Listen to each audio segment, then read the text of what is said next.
My name is Sarah Witzel, and this week's disease category is mental health disorders.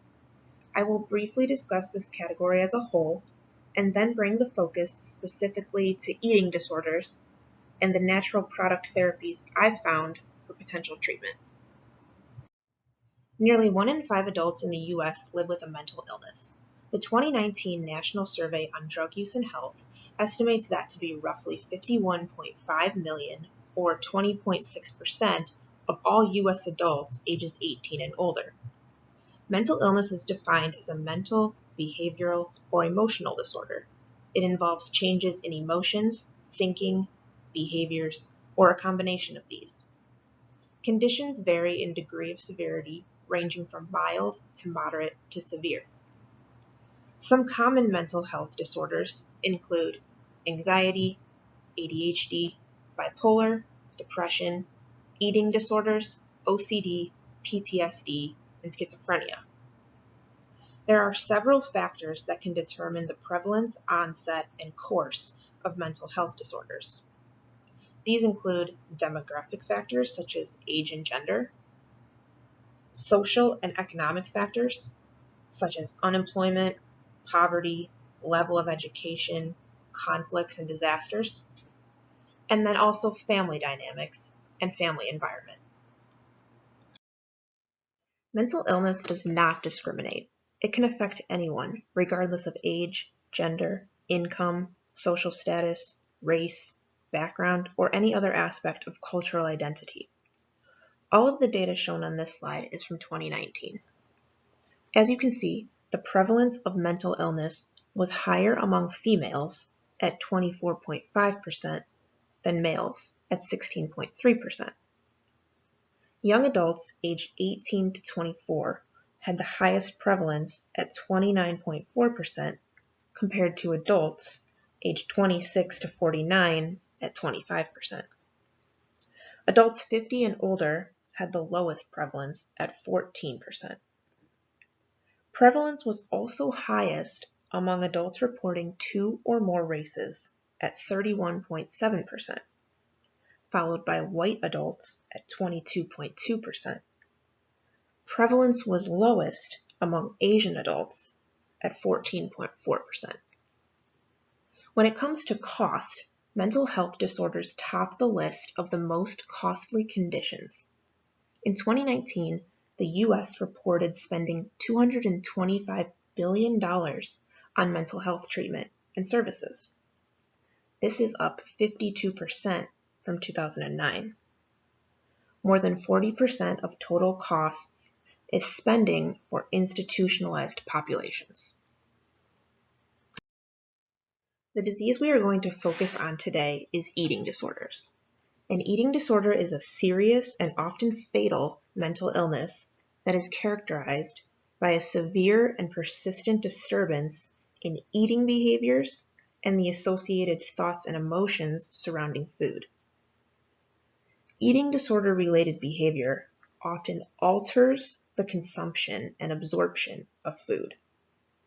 It also significantly impairs an individual's physical health and psychosocial functioning. Common eating disorders include anorexia nervosa, bulimia nervosa, and binge eating disorder. Individuals with anorexia have an intense fear of gaining weight. They fear body fat. There is a disturbance in the way they view their body shape and weight. Individuals often see themselves as overweight, even though most of the time they are dangerously underweight.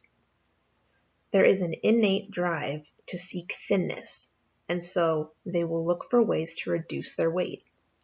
The hallmark of anorexia is avoidance of food and restriction, focusing purely on not eating certain types of foods, avoiding foods, and cutting out entire food groups.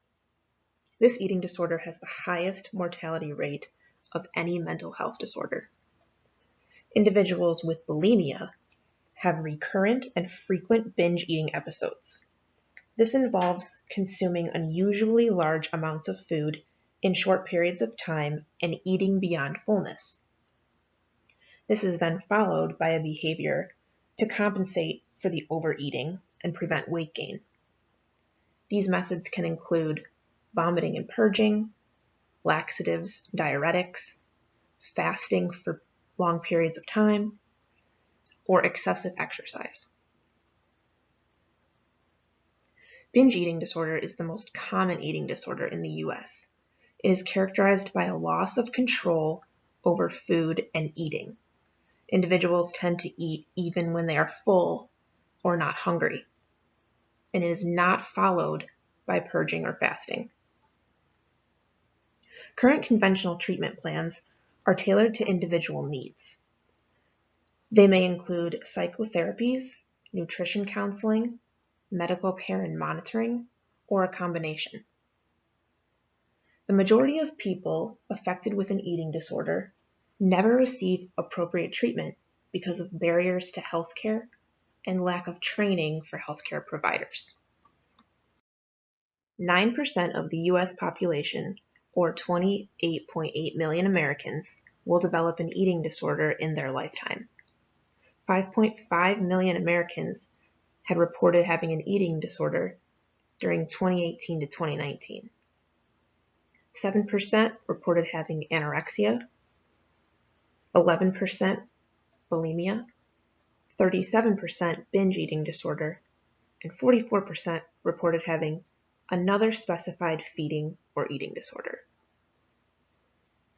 Eating disorders can affect anyone, regardless of gender, race, or body size. Rates among women are generally 2 times higher than those among men. Lifetime prevalence as of 2018 is 8.6% for females and 4.1% for males. Eating disorders frequently appear during the teen years or young adulthood. However, they may also develop during childhood or later in life.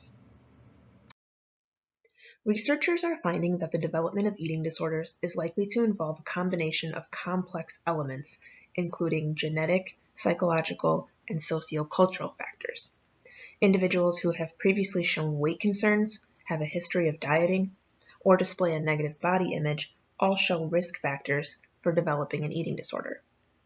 Emotional disorders and other stressful events and traumas may also be linked to this development.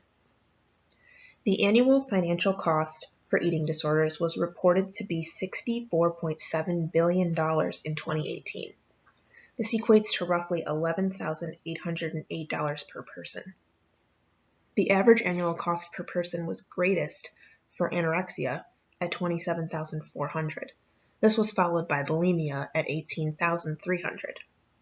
The vast majority of financial costs was due to emergency department visits and inpatient care. 54,000 ER visits costing up to $29 million and 23,500 inpatient hospitalizations costing up to $209 million. Biological and psychosocial factors are implicated in the pathophysiology of eating disorders, but the underlying causes and mechanisms remain unknown. It is clear, however, that there is a significant biological component with regard to neurotransmitter and hormone imbalances. Studies have linked abnormal transmitter levels of serotonin, norepinephrine, and dopamine with anorexic and bulimic individuals.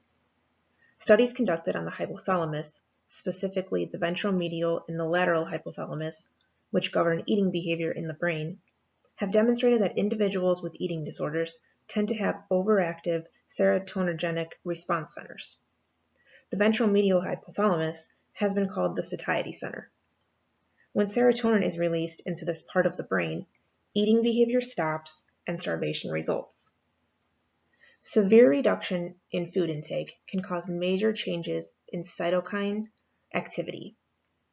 Increased levels of pro-inflammatory cytokines has been observed in eating disorder patients with a parallel reduction in anti-inflammatory cytokines. These findings indicate that the body of an individual with an eating disorder is in a constant state of stress and inflammation. The first natural product therapy I'm going to discuss is zinc. Zinc is an essential trace mineral that is crucial in the development and growth of cells.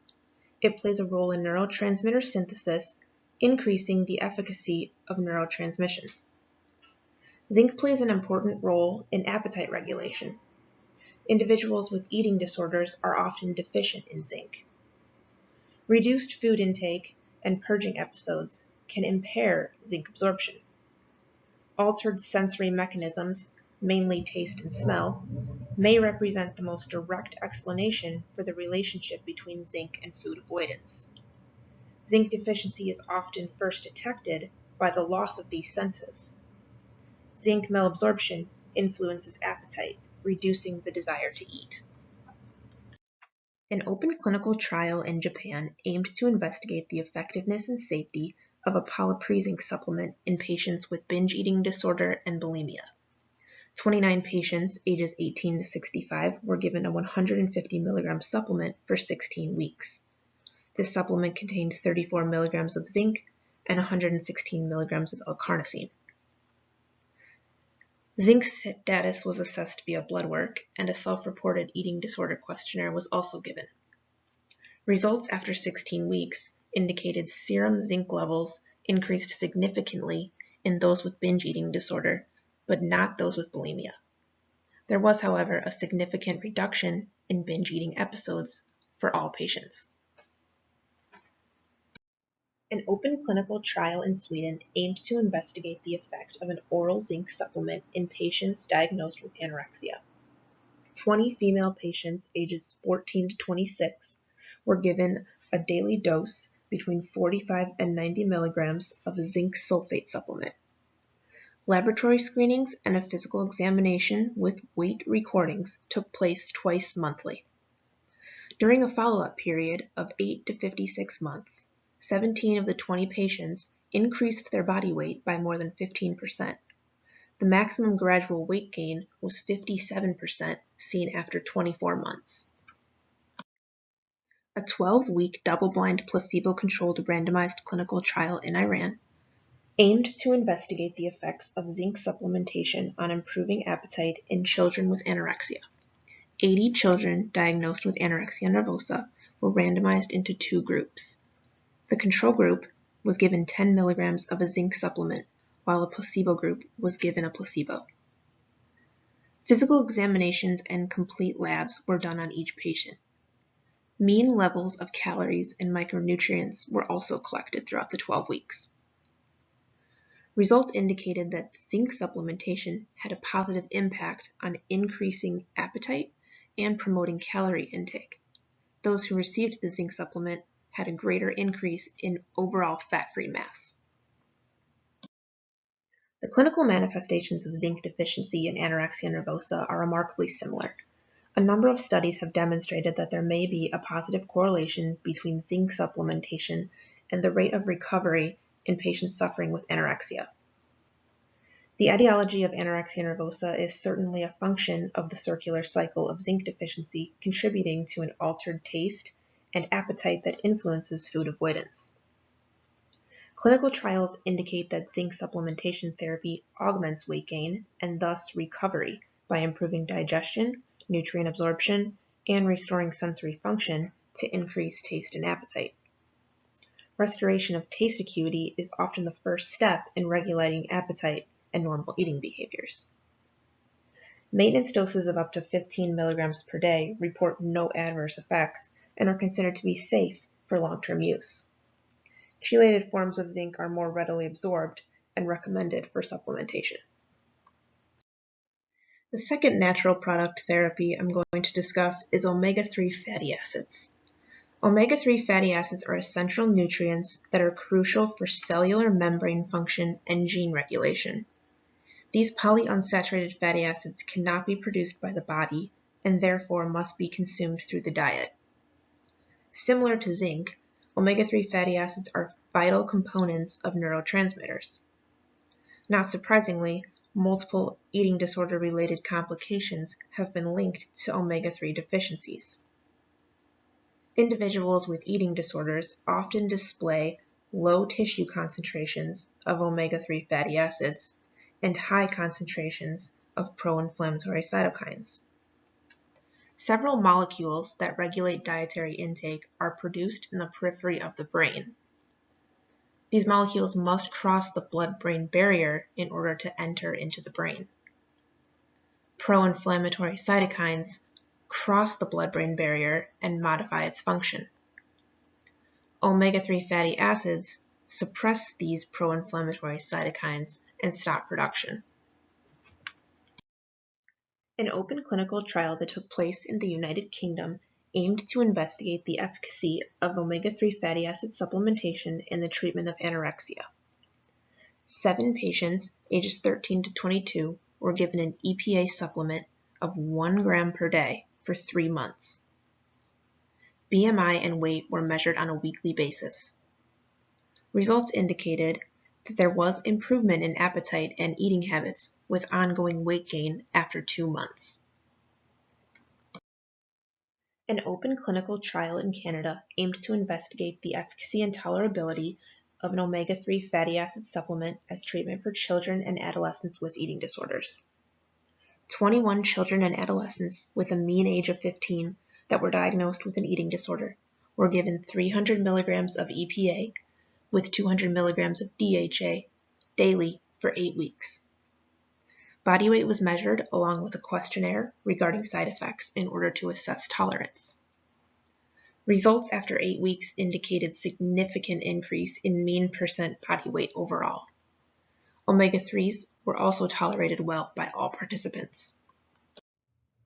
A 6-month double-blind, placebo-controlled randomized clinical trial aimed to investigate whether the use of an omega-3 fatty acid supplement could potentially stimulate weight gain in patients diagnosed with an eating disorder.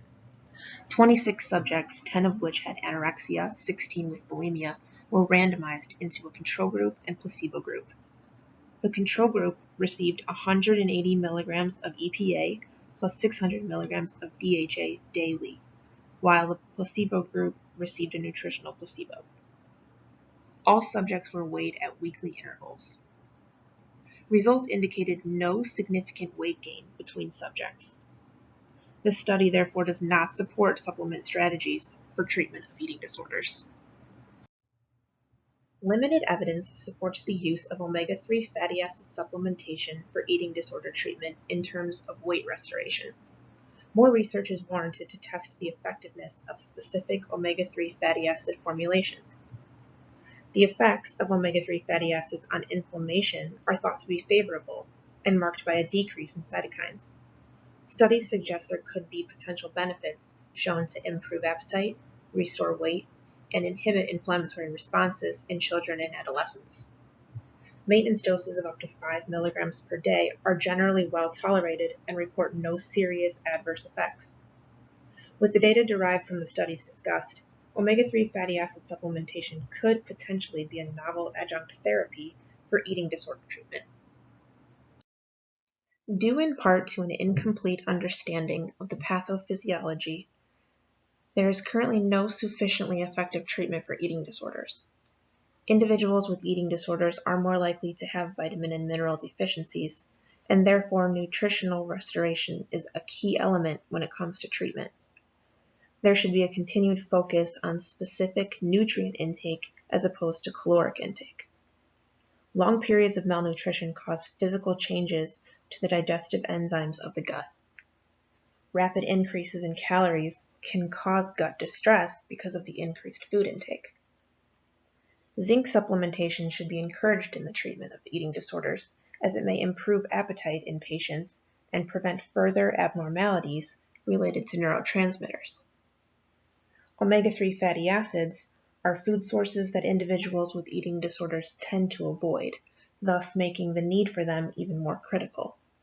However, since more research is needed to test for specific supplement formulations, it may be best to consume these nutrients through food. Nutrition therapy holds promise in the treatment for eating disorders. More randomized controlled treatment studies are needed to gain a better understanding of the most effective strategies for nutrition therapy in the treatment of eating disorders. A couple of other therapies that may be beneficial for individuals suffering with an eating disorder are listed on this slide. Fenugreek and curcumin are both herbs that have been used in Chinese medicine for thousands of years. Recently, they have become common household spices. Preliminary research suggests that fenugreek may aid in appetite control and inflammation. More research is needed on the potential adverse effects caused from very high doses. Curcumin is thought to be a powerful anti-obesity agent and may be potentially helpful against binge eating disorder. Curcumin contains a variety of natural ingredients that are believed to offer antioxidant and anti-inflammatory properties. High doses of curcumin are not recommended since there is a lack of research confirming its safety. Cognitive behavioral therapy, commonly referred to as CBT, focuses on changing the negative thoughts and behavioral patterns mainly associated with eating. Individuals learn to acknowledge their fears surrounding food and weight gain and develop new, healthier ways to solve problems. They uncover thought patterns related to low self-worth and the obsession regarding the need for control and thinness.